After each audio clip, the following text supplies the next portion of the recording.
Welcome back to the Weekly Education Pulse. I'm Sammy. And Tony. Each week we bring to you the global update of the most important developments shaping the international schools sector. This week we're covering 5 stories that highlight both the expansion of international education into new markets and the pressures schools continue to face around structure, well-being and innovation. A new school, international school in Cambodia and West Africa, changes to the school week in Dubai, why well-being remains a top concern for international schools, and the latest organisation driving innovation across the sector. So let's get kick-started, and our first story this week comes from Cambodia, where a new international school, Dreamy School, has announced plans to bring what it describes as a high-standard education model to Cambodian students. According to the announcement, the school is positioning itself around international benchmarks, modern facilities, and a curriculum designed to prepare students for global pathways.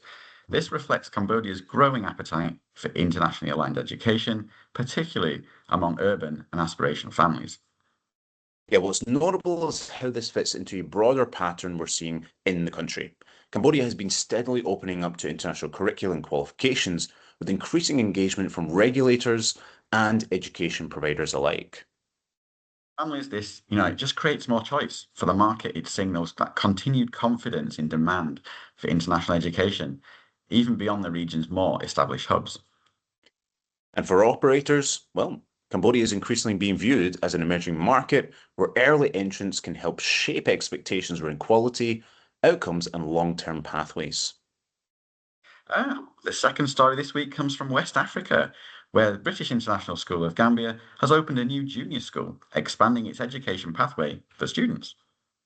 The expansion strengthens the school's offer by providing greater continuity from early years into the later stages of schooling. So for families, this reduces transition points and offers a clearer long-term pathway within a single school community.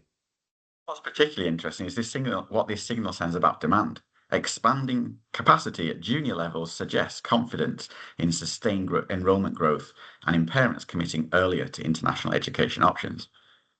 It also reflects a broader trend across emerging markets, where international schools are increasingly building full-through pathways rather than operating as standalone primary or secondary schools. The Gambian market, it represents a step forward in strengthening local access to British curriculum education and reinforcing the role of international schools in supporting human capital development. Yes, and our third story this week comes from Dubai, where shorter Fridays have now been introduced across schools, prompting wider discussion about whether 4-day school weeks or online Fridays could be next. Change reflects Dubai's broader shift to a Friday-Saturday weekend and aligns school schedules more closely with national working patterns. For families, shorter Fridays have already altered routines around learning, childcare, and enrichment activities. What's interesting is how quickly the conversation has moved beyond timetable adjustments. The debate now touches on deeper questions about learning time, well-being, productivity, and how schools structure the week in a post-pandemic world.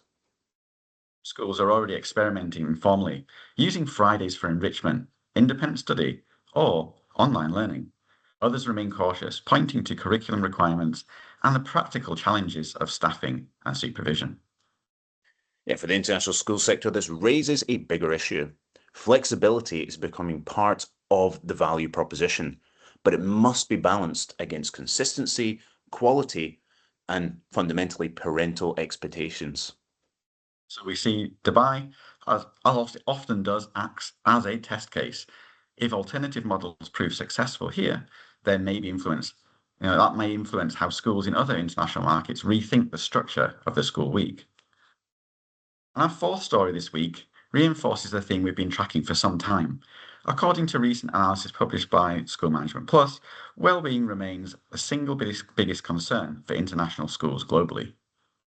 The article highlights that despite greater awareness and more programs in place, schools continue to face pressure around student mental health, staff workload, burnout, and the cumulative impact of constant change. What stands out is that well-being is no longer being framed as a pastoral issue. It's increasingly being recognised as a strategic challenge that affects recruitment, retention, academic outcomes, and community stability. Yes, school leaders are being asked to do more than ever. They're expected to deliver strong academic results while also safeguarding staff and student well-being in environments that order and are highly competitive. So this raises an important point. Wellbeing initiatives are reactive or surface level are unlikely to be enough. Schools are being pushed towards more structural whole school approaches that are embedded in leadership, policy, and culture. And as expectations from parents, regulators, and staff continue to rise, how schools respond to this challenge will remain a defining issue well beyond. And we come to our final story this week, which focuses on innovation in education, with the release of ISC Research's Disruptors 2025 report, which highlights organizations and individuals driving change across the global education landscape. The Disruptors initiative recognises those who are challenging established models, whether through new approaches to teaching and learning, data use, well-being, assessment, or how schools engage with technology and communities. What makes this particularly relevant for international schools is that many of the challenges being addressed are the same ones schools are grappling with every day. Teacher workload, student well-being, access, inclusion, and how to innovate without losing sight of quality and purpose. The report also reflects a broader shift in the sector. Innovation is no longer about novelty or experimentation for its own sake.